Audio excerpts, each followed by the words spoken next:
That deadly accident in the floodwaters of Houston, 2 rescuers electrocuted and 2 more missing after they went back into the disaster zone.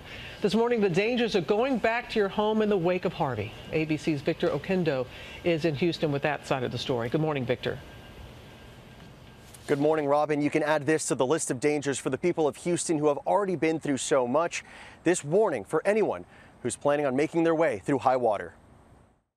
A new threat in the floodwaters. They couldn't even help my son. They couldn't resuscitate him. He was in electrified water. Andrew Pasick returning to this Houston neighborhood to look for his sister's cat. Andrew stepped into his family's flooded yard, unaware the water had been electrified. His mother, Jodelle, says he used his last words to warn his friend Sean.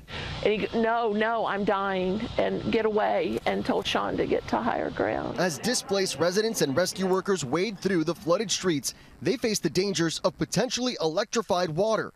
2 volunteer rescuers reportedly dead and 2 more missing after their boat was electrocuted by submerged power lines. These reporters from DailyMail.com who were with them managed to survive. I heard this arcing going on, this electrical shock, and I looked up and we were about 20 feet away from these down power lines. And the current was taking the boat into the down power lines. The occupants jumped off. The boat crashed into the power lines. I heard the boat hit the wires. A bug zapper. It's the best way to describe amplified probably 10 million times. But they couldn't avoid the electricity. I've jumped off the boat, scared for my life, and thinking, we're going to go straight for these power lines. And yeah, the next thing I realised, I'm being shocked in the water. Something on the wires exploded, and then I stopped being electrocuted. I still don't know how I'm alive. They managed to grab onto a tree and call for help, to no avail. We saw a bunch of helicopters, and I thought, oh man, we're going to be saved.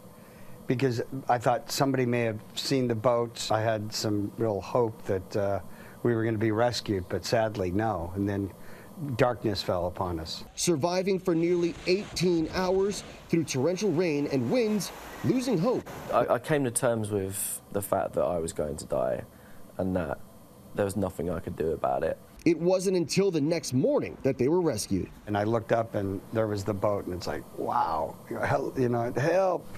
And then they saw me, and then they came over and I jumped into the boat. The Buffalo Bayou is still overflowing this morning. However, the city of Houston is drying out.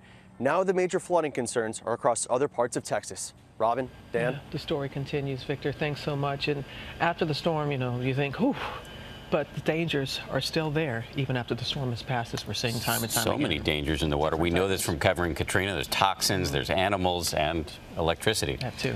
All right, Victor, thank you. Hi, everyone. Michael Strahan here, and I want to thank you for checking out the ABC News YouTube channel. Now, if you would like to get more videos, show highlights, and watch live event coverage, all you got to do is click on the right over here, okay, right there, to subscribe to our channel. And don't forget to download the ABC News app for breaking news alerts. Thank you for watching.